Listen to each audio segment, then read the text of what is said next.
Finally night ఇంటికి reach అయ్యాం. Surprise కాస్త షాక్ అయింది.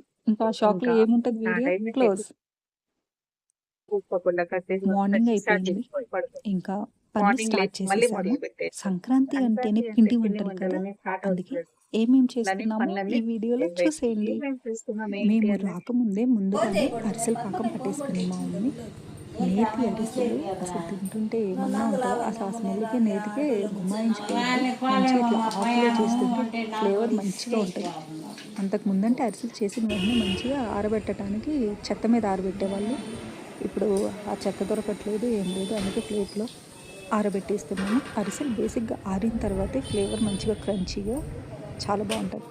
సంక్రాంతి పిండి వంటలతో పాటు పెద్దలకి చీరలు కూడా తీసుకుంటూ ఉంటాం. ఇలా మేము మా పనిలో ఉంటే మా అక్క మాత్రం తెచ్చేసిన శారీస్ చూపించేస్తాం.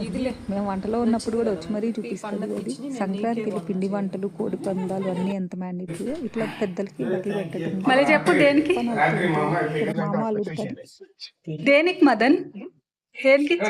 అబ్బో సంక్రాంతి గిఫ్ట్. మరి అల్లుడికి నువ్వేమి ఇస్తున్నా? అర్థమైందా? రాత్రి 2 పెగ్గులు అంటే ఇవ్వాలంట. కనుమ అప్పుడు, అదే రేపు వెళ్తాంగా కనుమ కొండంగా అని. ఎందుకు? అదే చికెన్ మటన్ తింటారుగా.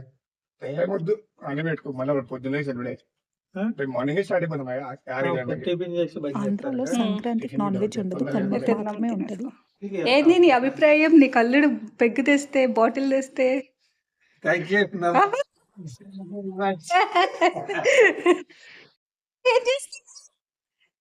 బ్రష్ చేసావా? అసలు మెల్లిగా బ్రష్ చేసావా? దగ్గుతున్నావు, పొద్దున్నే అరిస్తున్నావా? బ్రష్ చేయకుండా. బెల్లంతో చేస్తే దగ్గు రాదా? అవును, బ్రష్ చేసుకొని తినాలి. అసలు ఇప్పుడే కదరా పొయ్యి మీద నుంచి తెచ్చింది, పక్కకు పెట్టాడు, దేవుడే తీసేసాడు. బ్రష్ చేయకుండా తినేయొచ్చా? నీకు బెడ్ దగ్గర అనుకూలంగా పెట్టారు తెచ్చి.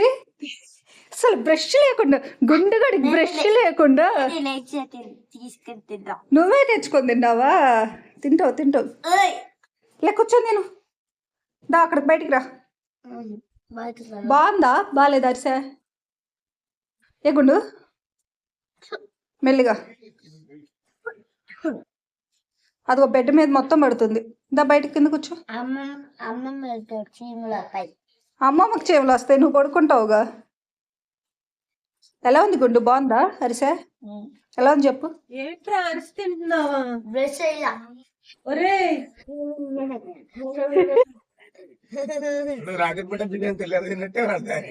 ఎందుకు తెలుగు స్వీట్ తింటావు నువ్వు?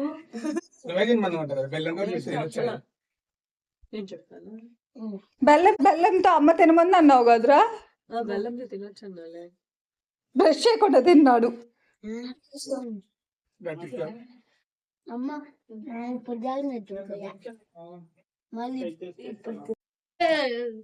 పొద్దున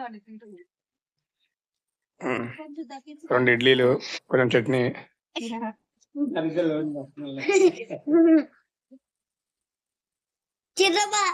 చూస్తే ఆ ఫోటో కనిపించింది.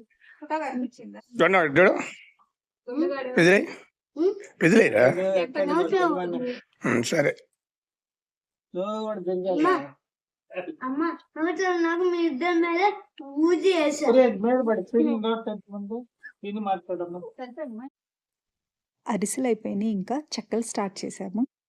ఇలా వంటలు చేసేటప్పుడే చిన్నప్పుడువి ఉన్నాయన్నీ మాట్లాడుకుంటూ కొట్టుకుంటూ వంటలు చేస్తూ ఉంటాం. ఇంకా మా అక్క ఎస్కేప్ అవుతూ ఉండేది కాబట్టి నేను 4 తిట్లు తిడుతూ దాన్ని, అది తిట్టించుకుంటూ అది తిడుతూ ఇద్దరం గొడవ పడుతూ ఇట్లా కొనసాగిస్తూ ఉంటాం.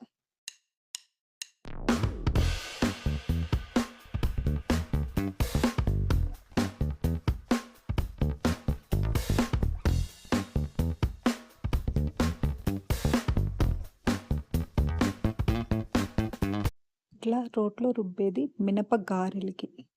ఈ పప్పు మొత్తం మెత్తగా రుబ్బాల్సిన అవసరం ఏముండదు, కచ్చాగా రుబ్బేసేసి మినపగారెలు చేసుకుంటాం. ఇట్లా రోట్లో రుబ్బితేనే దాని ఫ్లేవర్ యాడ్ అవుతుంది.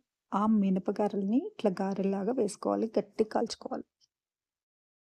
మంచి క్రంచీగా ఉంటుంది. 20 డేస్ 1 మంత్ అయినా సరే.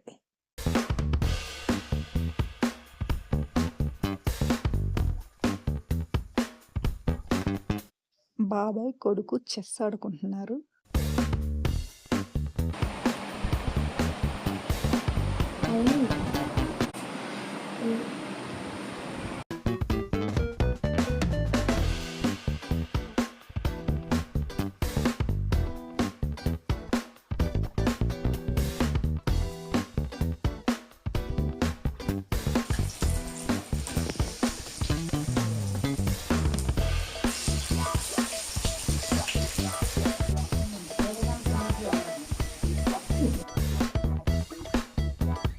సంక్రాంతి అంటే ఓన్లీ పండగ ఆ రోజే వంటలు కాదు, ముందు నుంచే స్టార్ట్.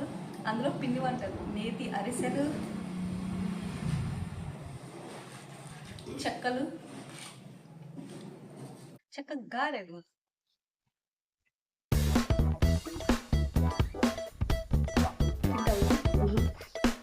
ఇది అంతా మెత్తగా ఉంటది స్వీట్. ఇది కర్కర అనేది గుండు తినమా ఎలా ఉంది తింటే ఎలా ఉంది అది కొంచెం సౌండ్. ఇది మంచి తరకారీలు ఆడుతూ ఉండేది. ఇది చక్క గారెలోనే చక్క గారెలు చాలా చక్కగా ఉండేది కాబట్టి చక్కగా చేస్తాం. ఇప్పుడు తెలిసిస్తావా రంగోల్ కదా తాత, కొత్త రంగోల్ కదా. ఏం చేస్తున్నారు గుండు మీ ఇద్దరు కలిసి? మొక్కలు పెడుతున్నారా? ఆ? నేను చెట్టు కోస్తున్నా. అరే మిరగాయలు వస్తున్నాయి. ఇదిగో మిరపకాయ.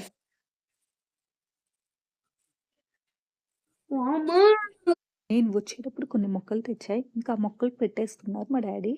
తెచ్చిన వెంటనే పెట్టాలి, నైట్ కాబట్టి ఇంకా నెక్స్ట్ డే ఈవినింగ్కి పెట్టేస్తున్నాము. తెలంగాణలో దసరా ఎంత పెద్ద పండగో, ఆంధ్రాలో సంక్రాంతి అంతే పెద్ద పండగ. ప్రతి ఇయర్ మేము వండినప్పుడు మా మమ్మీ కొన్ని పంచడానికి సపరేట్గా వండుతూ ఉంటుంది. అంటే పొలంలో పనిచేసే వాళ్ళకి, ఇంటి దగ్గర పనిచేసే వాళ్ళకి అందరికి పంచడానికి ఇట్లా ప్యాకెట్స్ సపరేట్ చేస్తూ. వండిన ప్రతిసారి డాడీ పంచి మా డాడీకి ఒక లిస్ట్ ఉండిద్ది, మా మమ్మీకి ఒక లిస్ట్ ఉండిద్ది. మా డాడీ ఇంకా వరుసగా అందరికి ఫోన్ చేసి రమ్మని కాల్ చేసి తీసుకెళ్ళమని చెప్తూ ఉంటారు. మళ్ళీ వాళ్ళకి ఇచ్చారు లేదా అని చెక్ చేసుకుంటూ ఉంటారు. ఎవరికి వాళ్ళు సపరేట్గా ప్యాకింగ్. మళ్ళీ సంక్రాంతి కాబట్టి ఎప్పుడో ఒకసారి ఇవైతే మ్యాండేటరీ మా ఇంట్లో. మీరు ఎలా సెలబ్రేట్ చేసుకున్నారు? అందరికీ హ్యాపీ సంక్రాంతి. నేను నెక్స్ట్ డే ఇంక వెళ్ళిపోతాను కాబట్టి నాకు కూడా ప్యాకింగ్ చేసేసుకుంటున్నాను. Thanks for watching.